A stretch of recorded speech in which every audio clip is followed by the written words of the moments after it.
You are looking at Julian's pronunciation guide, where we look at how to pronounce better some of the most mispronounced words in the world, like this other curious word. But how do you say what you're looking for today? Let's learn how to pronounce the name of this hotel. There's actually quite a few hotels that have this name. Probably the most famous one is in Monaco, but you have one in Saint-Tropez, I believe, and in different places.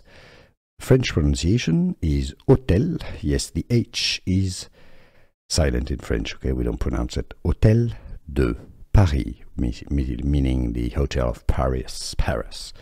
Hôtel de Paris, French pronunciation here. Hôtel de Paris, in English, Hôtel de Paris. Here are more videos on how to pronounce more confusing words and names too many mispronounced. Like this video if you found it useful. I appreciate your support. I'll see you soon and thanks for watching.